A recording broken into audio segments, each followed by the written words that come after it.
noches, señoras y señores. Bienvenidos a Tiempos Modernos.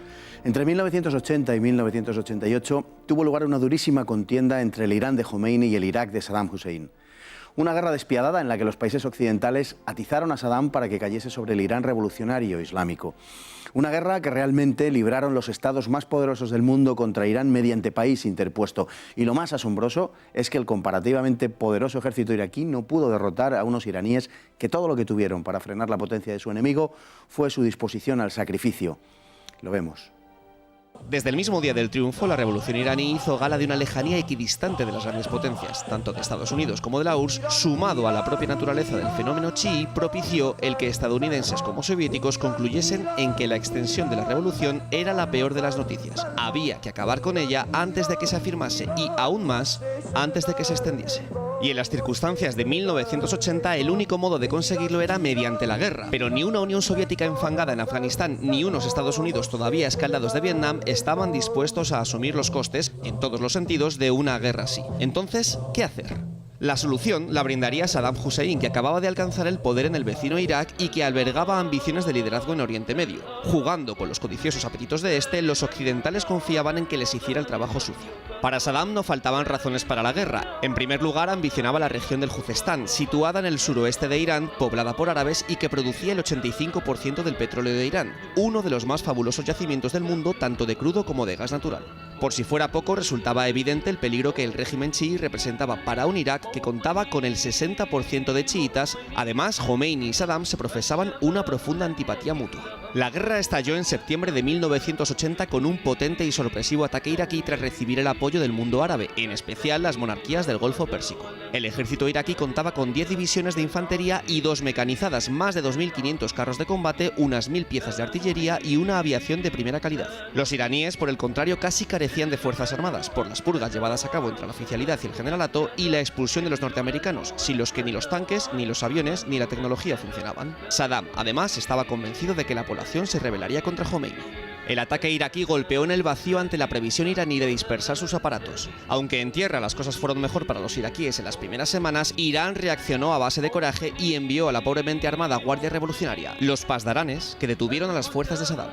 A comienzos de diciembre, Saddam pasó a la defensiva. Estaba claro que aquella guerra no iba a ser el paseo militar en que pensaban en Bagdad. El conflicto se transformó en una guerra muy parecida a la Primera Guerra Mundial. Trincheras, alambradas, nidos de ametralladora, bombardeo de ciudades y gases. Los iraquíes usaron de estos con abundancia. Se calcula que unos 50.000 iraníes murieron a causa de su empleo. Unos meses más tarde, ya en 1982, la guerra dejó de librarse en territorio persa. Teherán había levantado un nuevo ejército recuperando a los militares purgados, apelando a su patriotismo y llamando al voluntariado. El potente ejército de Saddam se estrelló contra la dureza de la resistencia iraní y ya no se recuperaría. Intentaría incluso hacer la paz con Jomeini, pero este rechazaría dicha posibilidad. Irán perdió unos 800.000 hombres e Irak la mitad de esa cifra, pero sobrevivió, con lo que se le puede considerar vencedor de la guerra. Además, Saddam consiguió el efecto contrario al que buscaba. Si hubo algo que consolidó la revolución iraní, eso fue la guerra contra Irak. Al fin y a la postre, incluso la ONU condenó a Irak como potencia agresora. Pues tenemos hoy para hablar de este tema que creo verdaderamente interesante a don Nico Roa. Don Nico, muy buenas noches, muchas gracias. Muy buenas noches, Fernando. Bueno, como se ha dicho, la guerra de Irán-Irak es una guerra muy cruel, es una guerra fundamentalmente atizada por las potencias occidentales contra el Irán revolucionario que surge en aquel momento y que deja absolutamente atónitos a los occidentales que no saben muy bien cómo manejar la situación. Y digo que es una guerra por país interpuesto porque se empuja a Irak a esa guerra contra Irán. Realmente son las potencias occidentales los que le están haciendo la guerra a Irán por medio de Irak. La revolución islámica en Irán fue un trueno, fue un cataclismo a nivel mundial que ningún país supo percibir, ni aventurar, ni advertir.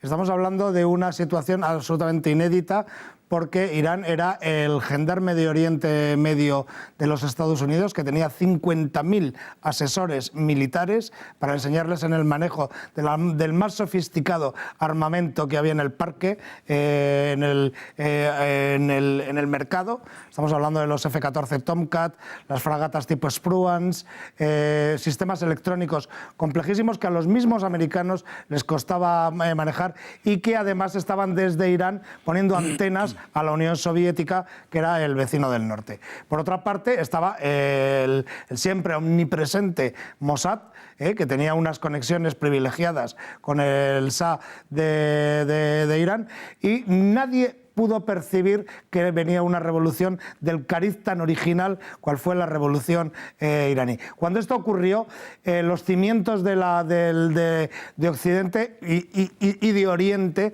en la parte soviética, se conmovieron. Israel dijo: todo el frente oriental de Occidente se ha desmoronado. Claro. Entonces no se supo encauzar de una manera unas relaciones con el nuevo Estado que nacía, y se intentó laminarlo.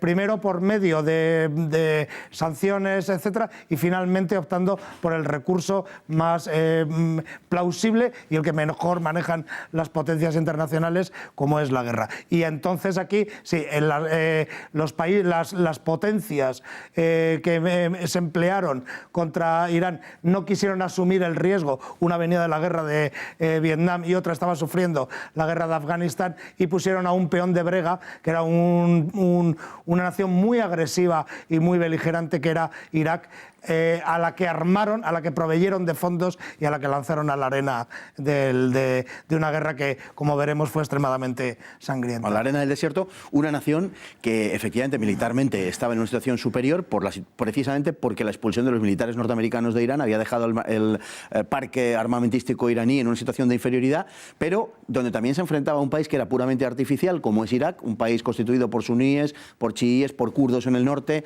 un mosaico, contra un país mucho más cohesionado, históricamente además, como es Persia o Irán, ¿no? Sí, sí, evidentemente estamos hablando de un país, Irán, que podemos hablar de 2.700, 3.000 años de historia.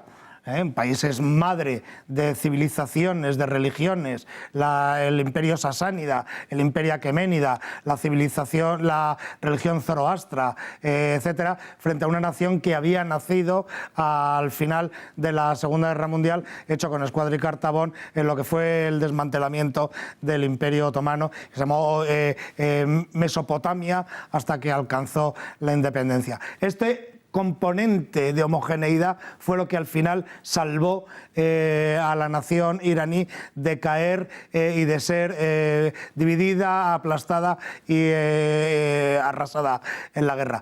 Pero ciertamente el esfuerzo que hizo el pueblo iraní por revertir una situación que tenía a todas las trazas de perder fue inconmensurable, y ellos lo llaman la guerra impuesta, porque es una guerra que ellos no buscaron.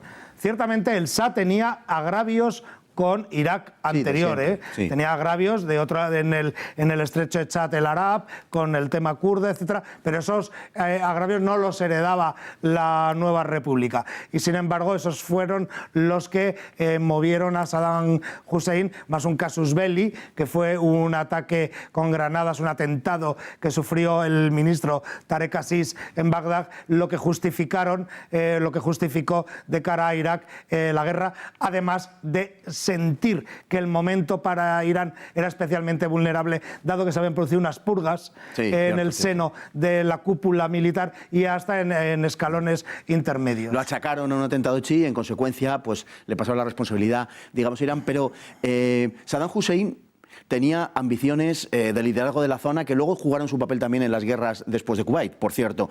Pero los occidentales supieron jugar con eso. Los occidentales alentaron las ambiciones y la codicia de Saddam para lanzarlo contra Irán. Claro, evidentemente los occidentales querían que Saddam Hussein acabara con la amenaza islámica. Entonces todo lo que Saddam Hussein pretendía, que se erigió en un nuevo Saladino, él ambicionaba acabar con el imperio, con el mundo iraní, de la misma manera que los árabes en la batalla de Qadisiyah habían acabado en el año 630 y algo con el imperio sasánida. Entonces le dijeron: bueno, si tú ganas a Irán, tú te puedes quedar el Juzestán, que tiene el 85% de las reservas de petróleo de Irán, etcétera, y aquí estableceremos un nuevo mapa en esta región en el cual tú pues tendrás una salida más grande al Golfo, Pérsico, etc. Entonces todo esto creó en Irak pues un poco el espejismo de que esa guerra era posible y que le iba a ganar porque le dieron todo el armamento y todo el dinero que necesitaba. Bueno, hablamos de un episodio al final de la guerra que fue particularmente criticado, pero que nunca se solventó, digamos, ante un tribunal internacional, que fue el derribo del Airbus A300, 290 civiles pasajeros muertos, derribados por ese buque norteamericano, en fin, pretextando que lo había confundido con un avión militar, cuando era imposible confundirlo porque iba por un pasillo comercial y iba debidamente identificado. Sí. Al final, Irán se enfrentó a su enemigo, que era Estados Unidos, que sentía el agravio y respiraba por la herida del tema de los rehenes de la embajada americana y que tarde o temprano iba a entrar en colusión con él. Era imposible que Irán venciera esa guerra. No la perdió, pues, o sea, digamos que la ganó puesto que no la perdió, pero al entrar ya en colusión con Estados Unidos, que derribó este avión como un aviso de lo que podía venir en el futuro si Irán persistía en su testarudez de no sentarse a firmar la paz, la guerra iba a implicar necesariamente la destrucción del país persa. Ese fue un crimen de guerra absolutamente injustificado. Se dijo que era un F-14 que venía hacia el USS Vincennes. Eso era falso, era un avión identificado por un pasillo comercial, como acabas de decir, etcétera, y eso es cierto. Y sin embargo, pues los Estados Unidos no se conmovieron, ni la sociedad internacional se dijo, bueno, pues la vida continúa. Lo dijo el presidente de Estados Unidos, literalmente. Sí, Bush, pero era vicepresidente.